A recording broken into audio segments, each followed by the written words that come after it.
Varicose veins మన Avis vascular సెంటర్లో with affordable cost treatment చేస్తారు. నమస్తే రమగారు. నమస్తే జయ. రమగారు, పిల్లలు భయపడుతున్నా, దెయ్యాల సినిమాలు చూస్తున్నా, లేదంటే ఏదైనా ట్రావెల్ చేస్తున్నా వెంటనే జై హనుమాన్ అనుకోమంటాం, లేకపోతే హనుమాన్ చాలీసా చదువుకుంటే మంచిది, భయం పోతుందంటాం. భయం అనగానే హనుమాన్, ఇవి రెండు ఈక్వల్గా ఉంటాయి అన్నమాట కదండి. హనుమాన్ చాలీసా అసలు ఎట్లా చదవాలి రమ్మగారు? రోజుకి ఇన్నిసార్లు చదవాలని కానీ, ఎట్లా చదవాలని కానీ అలాంటి నియమాలు ఏమైనా ఉన్నాయా? తర్వాత గ్రాంధికం కూడా కాదు కదండి, దాన్ని చదువుకోవటం అంటే బాగా నేర్చుకోవాలి. నాకు తెలిసి వన్స్ నోటుకు వచ్చేసిందంటే మనం అలా రెగ్యులర్గా వెళ్ళిపోతుంటుంది. దాని యొక్క విశిష్టత ఏంటి?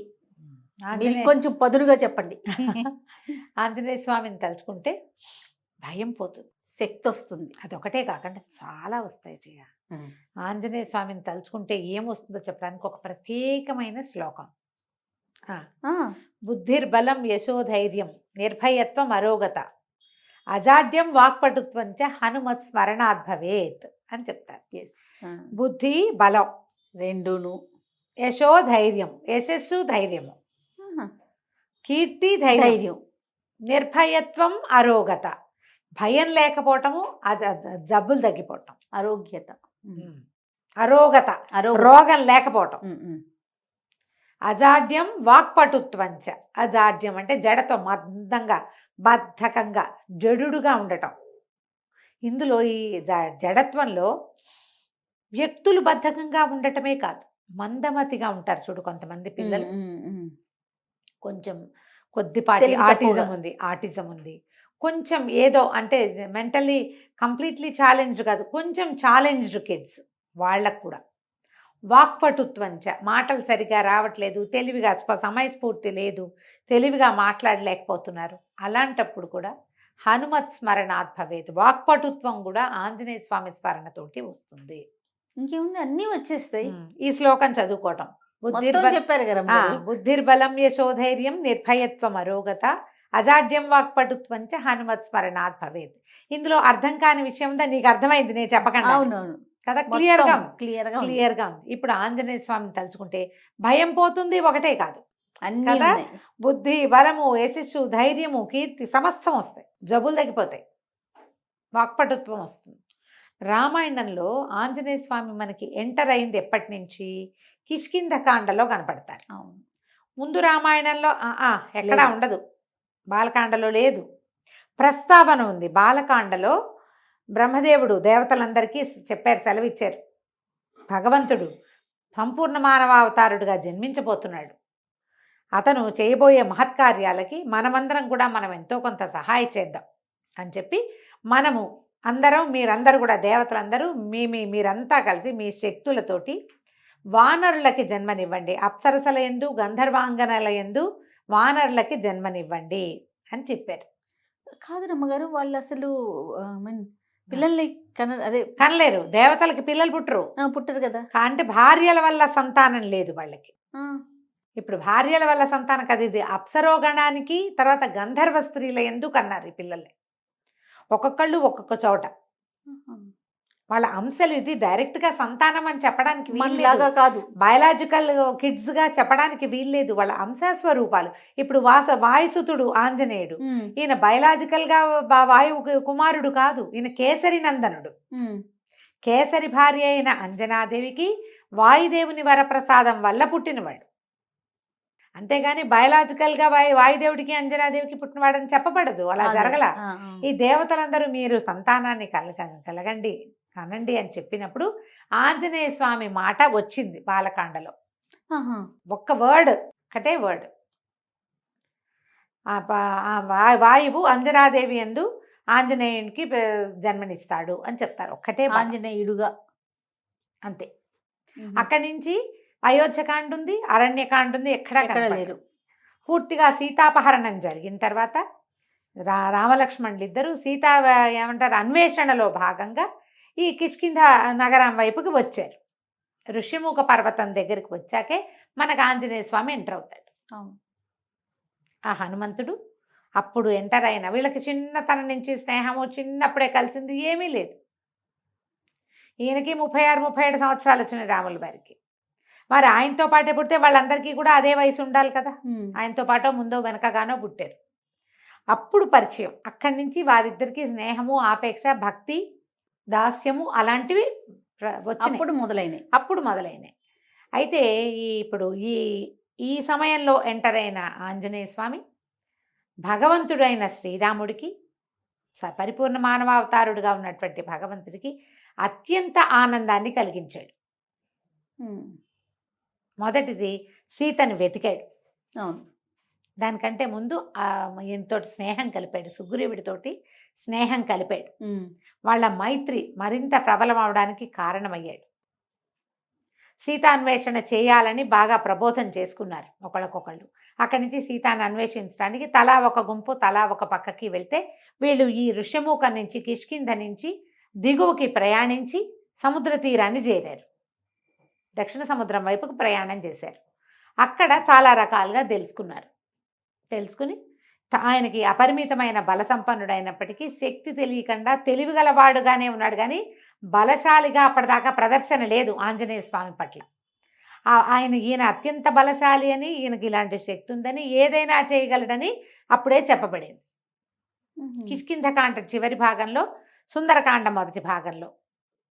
అప్పుడు ఈయన ఏం చేశాడు, తన శరీరాన్ని పెంచి సముద్ర లంఘనం చేశాడు. సీతని ఎక్కడుందో సీతాదేవిని చూసొచ్చాడు. సీత కోసం ప్రయత్నం చేస్తూ రావణాసురుడి కంటపడ్డాడు, లంకా దహనం చేశాడు. మేము యుద్ధానికి వస్తున్నామని చెప్పొచ్చాడు. చూసి రమ్మంటే కాల్చొచ్చాడు. వెనక్కి వచ్చి సీతని చూశానని, ఇదిగో ఉంగరం అని చేతిలో పెట్టాడు. ఉంగరం ఆవిడకి ఇచ్చి, ఆవిడ తాలూకు చూడామణిని తీసుకొచ్చి రాముల వారికి ఇచ్చి అత్యంత సంతోషాన్ని కలగజేశాడు. ఆ వస్తువు చూడంగానే ఆయనకి సీతాదేవిని చూసినంత సంతోషం కలిగింది. ఇప్పుడు మనం ఆంజనేయ స్వామిని కనుక ప్రార్థిస్తే మనం ఎవరికి సన్నిహితంగా ఉన్నట్టు, రాముల వారికి అక్షరాల. తర్వాత యుద్ధానికి బయలుదేరారు. యుద్ధంలో కూడా ఆయన చెయ్యగలిగినంత సాయం చేశాడు ఆంజనేయ స్వామి. అపరిమితమైన ప్రీతితోటి ఈయన్ని కొలిచాడు. చిరంజీవిగా వరం పొందాడు. ఆయనకు అంతకుముందు ఉంది, రాముల వారి వల్ల కూడా వచ్చింది.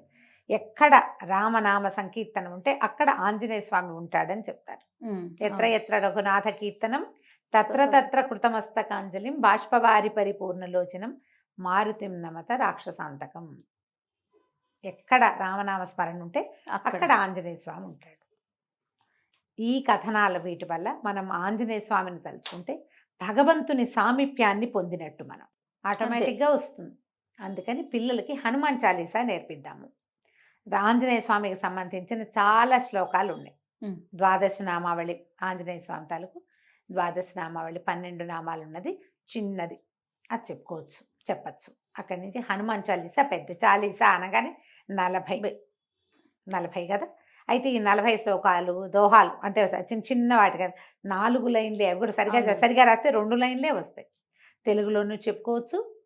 సంస్కృతం అంటే ఒరిజినల్ భాషలో తులసీదాస్ గారు రచించినటువంటి అవధి భాషలో ఉన్న హనుమాన్ చాలీసా అంటే డైరెక్ట్గా ఋషి ప్రోక్తం, ఋషి ఏం చెప్పారో అది. ఇప్పుడు వాల్మీకి మహాముని చెప్పిన రామాయణాన్ని ఋషి ఆయన తన కంటితో చూసి దాన్నంతా మనకు అందించారు. ఇప్పుడు ఆ వాక్యాలే మనం చదివితే అద్భుతమైన ప్రయోజనం లభిస్తుంది. అలాగే తర్వాత మన యుగంలో తులసీదాస్ గారు కూడా వాల్మీకి మహామునికి దగ్గర నుంచోగలిగిన స్థాయి కలిగిన ఋషితుల్యులు. ఆయన చెప్పినటువంటి హనుమాన్ చాలీసాని మనం అదే భాషలో చేస్తే చాలా మంచిది.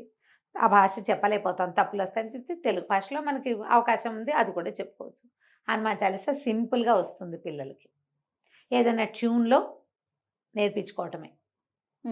2 పద్యాలు చొప్పున దోహాల చొప్పున చెప్పినా కూడా వచ్చేస్తాయి. అవును, రోజు చెప్తుంటే చక్కగా వస్తుంది. సాయంకాలం పూట పిల్లలకి చెప్పండి. పిల్లల్ని ఇదేంటంటే ఇదేదో చదివితే అదేదో వస్తుందని కాదు. ఇది చదివితే నీకు బాగుంటుంది, నీకు ధైర్యం వస్తుంది, నీకు బుద్ధి వస్తుంది, నీకు జ్ఞానం వస్తుంది, నీకు అనారోగ్యం తగ్గుతుంది, నువ్వు ధైర్యంగా ఉంటావు, నీకు ఎవరో ఒకళ్ళ సహాయం లభిస్తుంది. అసలు సహాయమే అవసరం లేని అసహాయ సూర్యుడిగా నువ్వు ఉండొచ్చు. ఆంజనేయ స్వామికి ఎవరు సహాయం చేశారు? లక్ష్మణ స్వామిని బతికించడానికి ఈయన ఏం చేశాడు? సంజీవ పర్వతానికి పరిగెత్తుకుంటూ వెళ్ళాడు. అవును. ఆయన ఒక్కడే తెచ్చాడు. ఎవరు సహాయం చేశారు? ఎవరు చేయలేదుగా. ఉమ్, ఉమ్. అసహాయ సూర్యుడిగా అవుతారు అని చెప్పి నేర్పించి దాన్ని మెల్లిగా రోజువారీకి చదవటంలో పెట్టండి. దీనికి ప్రారంభం ఏంటంటే తల్లిదండ్రికి వచ్చి ఉండాలమ్మా. అది పిల్లాడికి ఇప్పుడు నాబోటి పెద్దమ్మతోటి నేర్పించడం గొప్ప కాదు. ఉమ్, ఉమ్. నువ్వు కూడా నేర్చుకో, నువ్వు కూడా చదువు.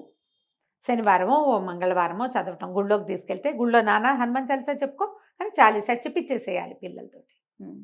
ఇది మనం 3వ ఏటి నుంచి మొదలు పెట్టచ్చు. మా పిల్లలకి నేను అట్లా చెప్పాను చేయాలి. ఓ తొందరగా మాటలు వచ్చినాయి, ఈజీగా. మాకు ఎంఎస్ సుబ్బలక్ష్మిని ఫాలో అయ్యే అలవాటు ఉంది. ఎంఎస్ సుబ్బలక్ష్మి గారి చాలా బాగుంటుంది. అది మధ్యలో రామలక్ష్మణి జానకి జయబోలో హనుమానికి అని వస్తుంది. ప్రతి కొన్ని శ్లోకాల తర్వాత అది వస్తుంది అనమాట. ఓకే. అది వినడం మొదలుపెట్టి అది నేర్చుకున్నాను. నేను ఒట్టిగా విడిగా చదువుకోవటం కూడా నేర్పించాను. ఎవరు పిల్లలు కాసేపు కూర్చున్నా వాడికి ఒకటి చెప్తాను నేను అందులో. ఉమ్. ఏదో ఒకటి చెప్పచ్చు కదా. ట్యూన్ కూడా అట్రాక్టివ్గా ఉంటుంది. అవును. ఆ రాగాల్లో నేర్చుకుంటే పిల్లలు సరదాగా నేర్చేసుకుంటారు. ఆలోచించండి. తప్పకుండా. ఇప్పుడు కళ్ళు మూసుకుంటే నాకు సుబ్బలక్ష్మి గారి గొంతు అట్లా వినపడుతుంది. ప్రతిదీ అది ఎట్లా ఉంటుందంటే మన లోపల ఒక జ్యోతిని వెలిగిస్తున్నట్టు ఉంటుంది. అవునండి. మీరు అలా వినడం నేర్చుకోండి. పిల్లలకి అట్లా చెప్పండి. పిల్లలకి నువ్వు అది చదివితే నీకేదో వస్తుందని చెప్పొద్దమ్మా దయచేసి. బయట నుంచి ఏది రాదు, లోపల ఉంటాయి మనకు అవన్నీ. ధైర్యము, బుద్ధి, జ్ఞానం వాకిట్ల నుంచి తెచ్చుకునేవి కాదు, లోపల పుట్టేవి అవి. ఆ లోపల ఉంటాయి, మనకు తెలీదు. ఇప్పుడు మన లోపల ఏమేమి ఉన్నాయో మనకు తెలియదు కదా. అలాగే ఇవన్నీ కూడా లోపల హిడెన్గా ఉంటాయి ప్రతి మానవుడికి. మనమందరం రాముడు లాంటి జన్మ కలిగిన వాళ్ళమే. ఆయన అవన్నిటిని మేల్కొల్పుకున్నాడు, కళ్యాణ గుణాలని. మనం మేల్కొల్పుకోం అంతే. అంతే. ఆ మేల్కొల్పుకి ఇది ఒక సాధనంగా ఉంటుందని గ్రహించుకోండి. తప్పకుండా. దీన్ని పూర్తిగా ఏమంటే మత సంబంధమైన వ్యవహారంగా తీసుకోవద్దు. అలా అనుకోవడానికి వీల్లేదు, అసలు అనుకోవద్దు. ఇది మనకు అవసరంగా భావించండి. ఆంజనేయ స్వామి చాలా తెలివైన మాట తీరున్నవాడు, అద్భుతమైన మాట. ఎక్కడ తెలివి తక్కువ మాటలు, పొరపాటు మాటలు అలాంటివి లేవు. చాలా ప్లాన్డ్గా తెలివిగా మాట్లాడే మనిషి ఆయన, వ్యక్తి. అవన్నీ వస్తాయి మనకి. అదే కదా రమ్గారు. ఆయన బలశాలి, ఆయన ధైర్యశాలి, ఎన్నో అద్భుతమైన గుణాలు ఉన్నవాడు. అవన్నీ మనకు కూడా కావాలి. మనం ఇన్స్పిరేషన్గా తీసుకోమా వాళ్ళని వీళ్ళని అందరినీ. అవును, అవును. ఆంజనేయ స్వామి మన ఇన్స్పిరేషన్. బాగుంది. ఇలా ఇన్స్పైర్ అయ్యి కనుక మనం ఇన్స్పైర్ అయ్యి పిల్లలు కనుక నేర్పిస్తే చక్కగా ఉంటుంది, చాలా బాగుంటుంది. ట్రై చేసి చూడండి. ఇది కష్టమని మాత్రం అనుకోవద్దు. ఏదైనా ఒక మంచి పుస్తకం కొనుక్కోండి, ఏదైనా ట్యూన్ వినండి, దాంతోపాటు వెళ్ళండి. ఎంఎస్ సుబ్బలక్ష్మి గారిది నేను ఎప్పుడూ సమర్థిస్తాను, చాలా బాగుంటుంది. అది ఆన్ చేస్తే దాంతోపాటు 4-5 సార్లు వింటుంటే మనకే వచ్చేస్తుంది. అవునండి, అవును. మేము ఎప్పుడో చిన్నతనంలో నేర్చుకున్నదే చేయాలి. ఆవిడ వినే నేర్చుకున్నాం. తర్వాత ఇంకా అలవాటు అయిపోయింది. విడిగా కూడా చదువుకోవచ్చు. అదే కాకుండా నోటికి వచ్చేస్తుంది కదా. ఎప్పుడు హనుమాన్ చాలీసా చదివినా తప్పకుండా రామనామ పారాయణం అలవాటు చేసుకోండి. ఓహో. శ్రీరామ జయ రామ జయ జయ రామ జయ శ్రీరామ అని 10 సార్లు చెప్పుకోవటం. ఎందుకంటే ఆంజనేయ స్వామిని పిలిచాం, అక్కడ రామనామం చదివితే ఆయన సంతోషిస్తాడు, ఆయనకి ఇష్టం. అందుకని తప్పకుండా రామనామాలు కూడా చెప్పుకోవటం మీరు నేర్చుకుని పిల్లలు కూడా నేర్పించుకోండి. తప్పకుండా అండి. నమస్తే. నమస్తే.